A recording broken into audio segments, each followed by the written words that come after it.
Greetings everyone, and Great here. Another H-Powers 4 replay. So on the right side as a Cyan Roos, we have KekkedyHere. On the left side as the Orange Mongols, we have mYi ZertoN. Of course, this is a water map, so let's talk about water. The Roos do have a lot of unique military or naval units, having access to the what was it called again? I'm drawing a blank. To the Lloyd fishing ships, which are twice expensive, they collect twice as fast, and they don't require the drop of any resources there. Oh yeah, we do also have Roos play on the field. It's been a while since the last cast Roos. Let's see the trade bounties. Does get tier 1 trade,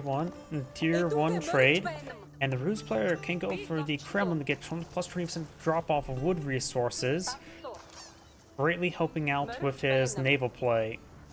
Mongols do also have a unique naval technology early on, piracy. Plus 25 wood and gold, which does actually add up quite a bit. So the more ships you killed, the more resources you get in return. Granted, the Roos does have less fishing ships in general, so it'd be a little less effective that way, but still it'll be good nonetheless.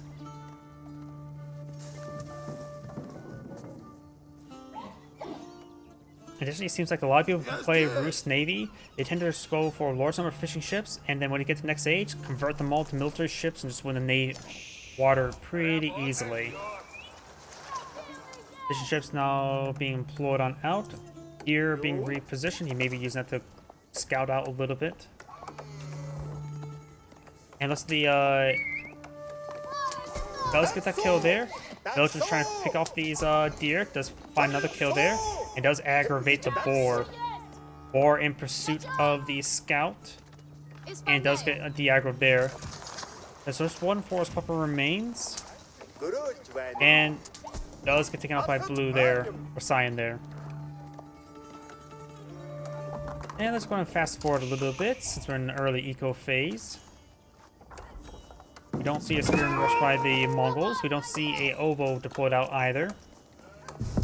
After all, Mongols are a pretty slow faction, honestly. Actually, in my opinion, one of the weakest civilizations in the game. Cyan does need to find a couple more Zodiac doggos to get his tier 2 bounty. Due now the Kremlin being employed on the field. And still nothing being employed out by the Mongols. There you go, now you can age up. The Silver Tree going on up. This is a good, decent map for the Silver Tree, since people tend to throw a lot of focus on the water. You can sneak in some traders along at land. The Kremlin not only provide the increased wood drop-off for being a wooden fortress, but also provides you access to a militia and defensive placement. Defensive placement will help them prevent sort of Keshik raids in these hybrid maps, as well as the militia so you can use it as defense and not spend any sort of military. So the Roos do pretty well, in my opinion, on hybrids maps like this. And they do well in water in general. Just having the extra wood drop off from the Kremlin, it is really powerful. And the Lloyd fishing ships, while they cost twice as much, they do collect fast and don't require any drop off, so they're twice as good. We do now have to age up for the Roos player, who doesn't actually have a whole lot of fishing ships, just the 2. No conversion here. He does deploy on another fishing boat. This one's advanced forward, does switch to arrow ship.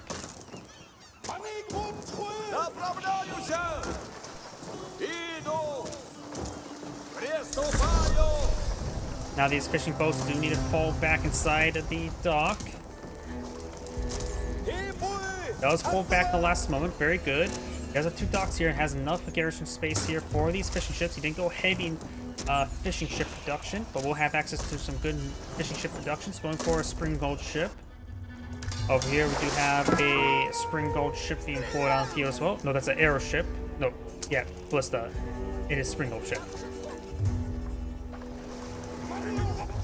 Spring gold ship now pulled on the field.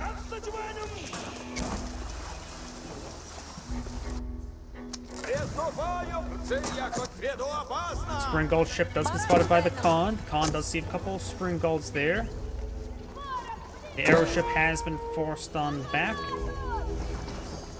In order for it to convert it back, this wounded ship to a fishing boat does cost 25 wood.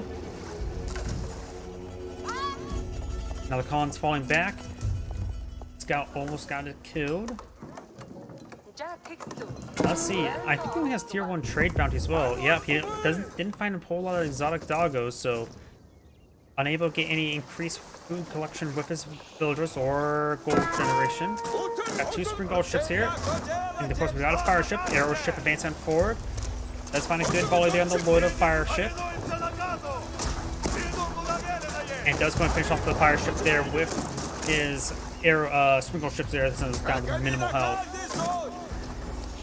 Spring gold ship does fall back there. Arrow ship just getting repaired back up over here. There's 2 docks for the Mongols, which will allow him to produce a good amount of naval ships. But he's eyeing for a mix of fishing ships and spring gold ships.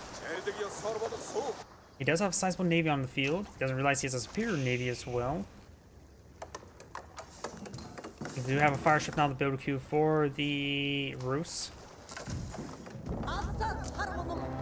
Do we see piracy research just yet? We do not see piracy research. It is not too expensive, but not dirt cheap either. Silver Tree's been redeployed over here. Maybe eyeing for a bit of trade. Doesn't put in the back left corner.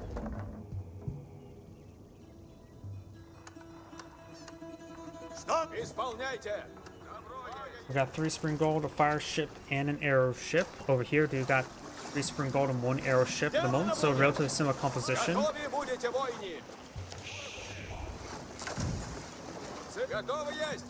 More archer ships blowing field. Got some militia being plotted out, trying to chase down the Khan. There's another dock here now.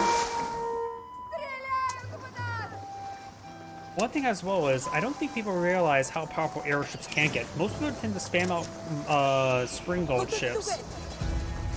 But if you get the arrow upgrade damage, it does affect your arrow ships, which actually makes it a bit more cost effective than using spring gold ships.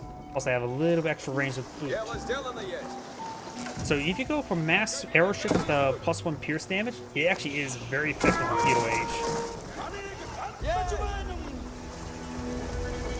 Good number of spring gold ships not engaging each other. Arrow ships are focused on the fire ship. Does get a good volley there. Does not have piracy research at the moment. Going for another spring gold ship over here. Definitely needs to take down these fire ships. Pose a massive threat to his spring gold ships.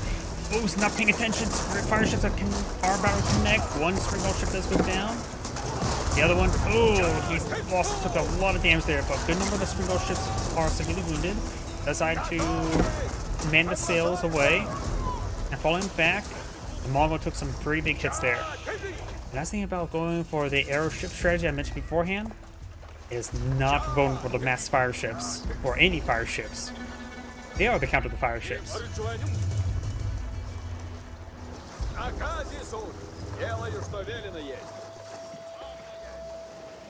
Well, if I try to explain to what I mean by the arrow ship upgrades, you can see here, airoships do 6 damage with a burst of 5. So if you get +1 pierce damage, they do 7 with a burst of 5. Spring gold ships have 3 pierce armor. So they go from 3 damage per arrow to 4 damage per arrow, a 33% increase. In other words, and per volley, they could potentially do up to, let's see, 5 times 4, 20 damage per volley. If I'm doing that.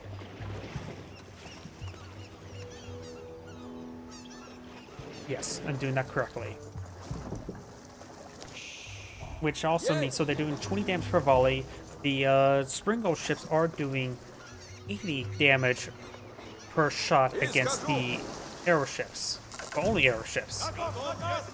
Which you mean, like, oh, that sounds a little bad. But remember, look, 4.12 attack speed versus 1.5. So they do hit a little bit slower. You would imagine, like, that still doesn't match up if you take the attack speed into account. But then you have to take the cost as account as well. In which, if I remember my math correctly, arrow ships do, versus spring gold ships, 20.5 EPS per unit of resource. or no, it's 20.5. No, it was 18 resources per DPS unit of DPS per damage DPS versus Spring Gold ships, while Spring Gold ships do 20.5 resources per DPS versus arrow ships.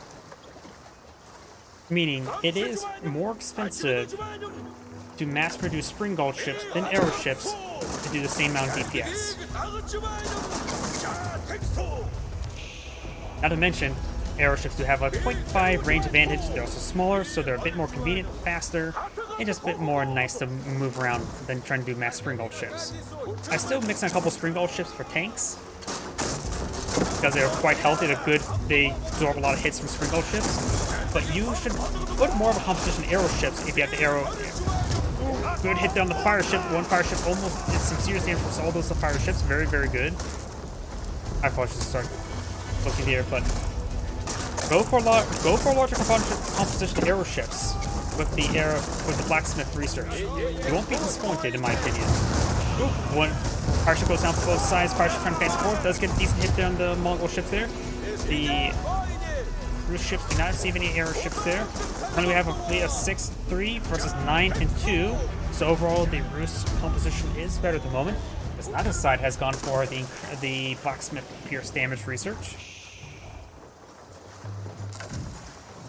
And the Mongol player has not gotten piracy just yet. He does have enough resources of piracy. He should actually eye it. It will give him quite a bit of resources because every ship he sinks, he gets 50 resources back.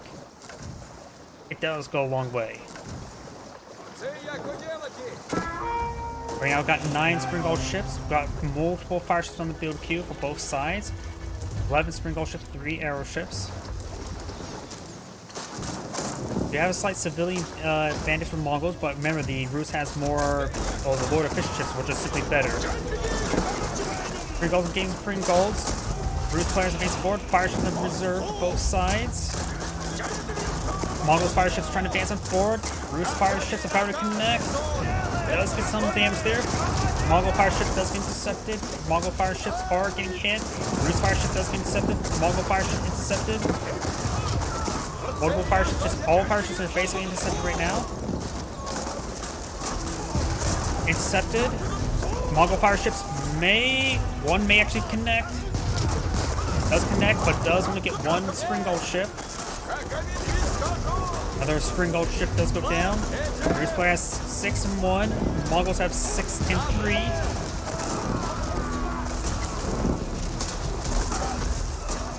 But the Mongols trying to pull out. Though much of his navy is severely wounded. If he pulls him back to the docks, he gets a lot of good healing. But also stops him from crushing his opponent's docks.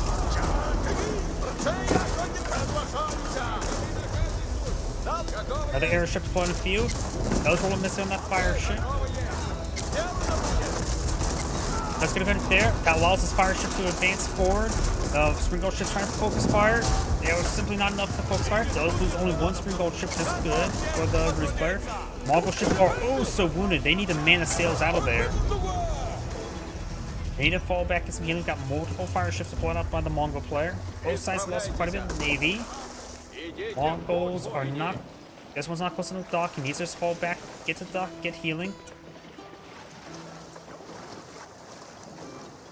And the thing as well, with piracy as well, remember, if your opponent's fire ship blows up, period, you also get that as so as bounty as well, if it blows up himself. And things that sort. So, the Mongol players missed out a lot of free resources there. The piracy would have paid for itself with that one engagement.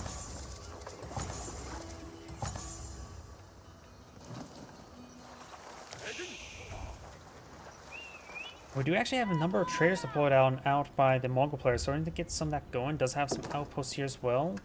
Eyeing to improve his trader income. Very good. This will pay out some big dividends in the long run. We got good number of airships deployed out right now. Fire ships making an advance. Does connect. Good number of fire ships connecting. Rus player throws all of his fire ships to the Mongol fire ships. I think it's a little better for the Mongol player, but maybe it's not that great at the moment. There's the Rus players. We've got 3 Spring Golds, 4 airships, just only 5 Spring Gold ships there. High trade house now going on up. which is being employed out right there, which in a position that will buy some good gold income. Questionable position. I suppose it's fine if it gets shore bombarded. You plan to win, not to lose. This player doesn't have any stone for a keep. Mongol player does have the ovo collecting. Next to the barracks as well. No economic upgrades over here. Mongol player does have a slight economic upgrade, which makes their wood income is about equal to Rus' income because he doesn't have access to the Kremlin. Springald ships engaging. His opponent's Springald ship is pushing way forward, trying to hit the arrow ships. Fire ship here may connect. He actually was passed on the fire ship there, so that was a bad target there. Does hit the Mongol Springald ship there. Arrow ship got hit. That's another bad target there, so Mongols fire ships are not on point there.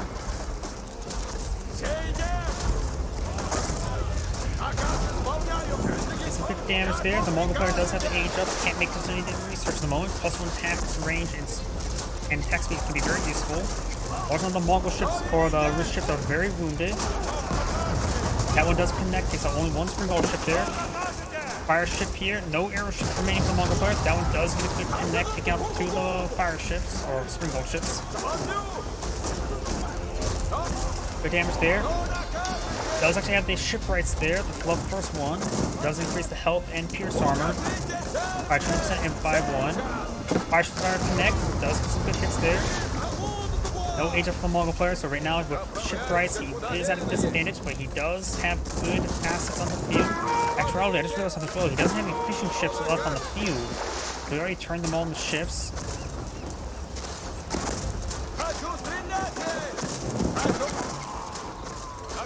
Fire ship trying to connect. He's trying to throw a fire ship into the dock there to take it down. All he needs to just set it ablaze.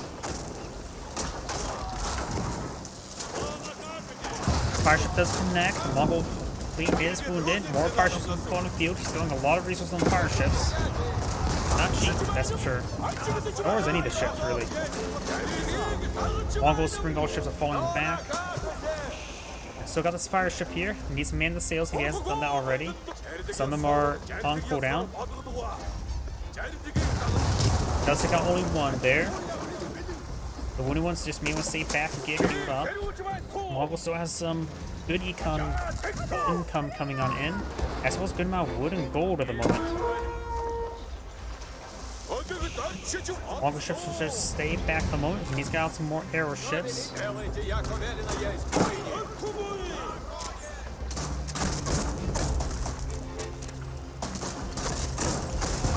Ooh. Those all connect, but those are arrow ships right there. There's a Springald ship here.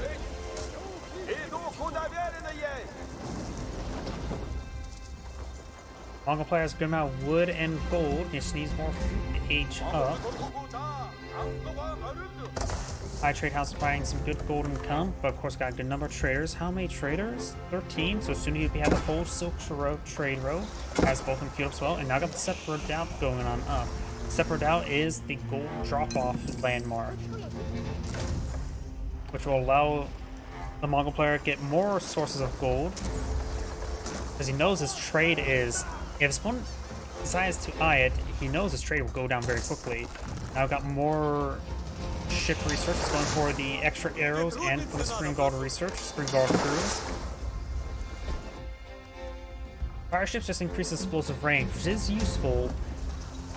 But also, at this point in time, arrow ships and Springald ships become a bit more deadly versus them, with shipwright as well for increased health. Fire ships are still lack a little bit in this area. Explosive in age 4 is when they actually get decent.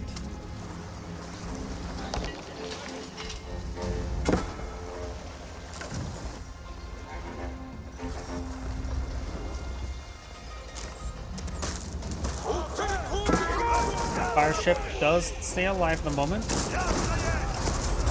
Now we've got the +1 pierce damage for the Rus player. Fire ships do connect. It looks like I've got some arrow slits here as well. Mongols do have decent defense navy since they have the ovos for wood stone collection, which actually makes their docks actually decent for defense. Does get some good hits there onto those fire ships. Fire ships One will connect, get some good damage there. He does have piracy bridge as well, so got a lot of income there. And the Mongol Navy is actually still perfectly fine. He probably could spawn a couple more arrow ships just in case. Got a spring gold ship here, fire ship right there. Right there, maybe enough spring gold ships here to focus down a fire ship. So I'm not sure which ship right though.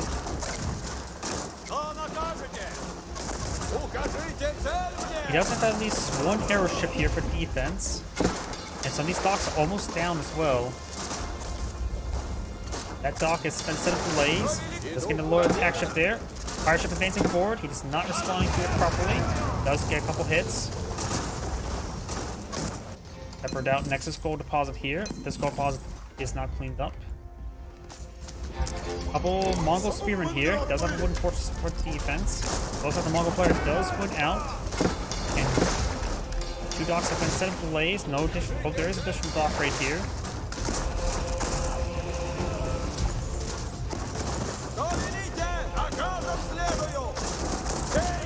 He's sending these fire ships into the structures. He wants the structures actually destroyed. And that dock is almost set up ablaze. Fire ship looks like it may have connect. That fire ship does not connect.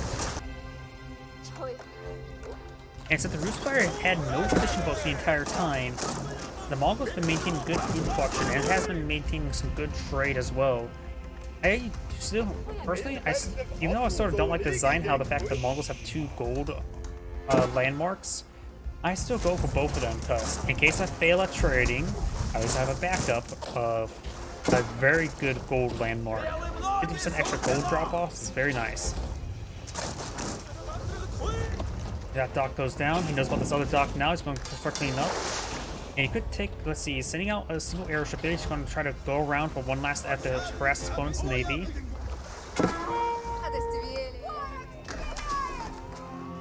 Do we see any additional research over here? But that's, there we go. No armored hulls, no incendiaries. He does get the spring gold research. See here, the Loda attack ship has +2 attack, and with the extra arrow, so I still need to do calculations for this variation, but you have to basically compare the plus 20% health versus the additional arrow. They do get +1 pierce armor, so they still do the same DPS bar and the extra arrow. Let's see, one extra arrow, which will increase their damage output 5 to 6, so that will be not 20% damage increase. So the mass arrow ship mentioned beforehand does fall off, especially since spring gold ships also get +1 range and attack speed. So it does make it a bit more in favor towards spring gold ships, but in feudal age, I think arrow ships the way to go. Still mixing some spring gold ships just simply for them as tanks, because after all, spring gold ships do take a lot of abuse from spring gold ships. And as well as potentially may convince your opponent to pull out some more fire ships when you don't really shouldn't.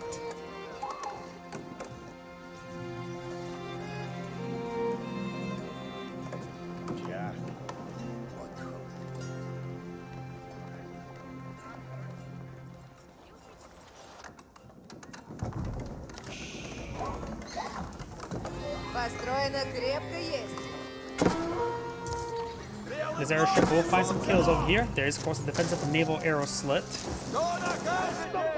And the Mongol should really take some of his wounded ships, take that wounded spring gold ships, send back home to get healed up, and to have the other ones in patrol move. Man-at-arms and crossbows here. Does use the defense arrow there to give us units +2/+2 armor for 5 seconds. He does not appear to have the upgraded arrow research. Horseman advances forward. Horseman will be useful versus the crossbows. As well as you can get Boyar's Fortitude research to increase their health as well. The Mongol player could go... yep, he does have siege engineers. Does he have improved siege engineers? No, he does not. But battery rounds will still be useful. OVO research. Let's take a look. He appears not gotten any sort of OVO research at the moment. Horsemen have brought him in. Massive number of militia on the opponent field. He has 20 militia. It's going to look like just going to stutter step away. Let the man-at-arms take some abuse. Gotta make sure you focus down the knights there with crossbows. Now the man-at-arms can probably just stand and fight.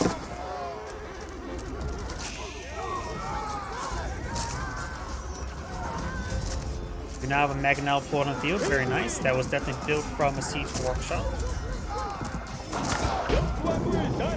Mongol player has a lot of wood right now, so you could throw another 1,000 fishing ships out of sea. Though he actually has a pretty sizable amount that's done. The Roost player does back out the game now. This is Anagrade saying thank you for watching, and on to the next replay.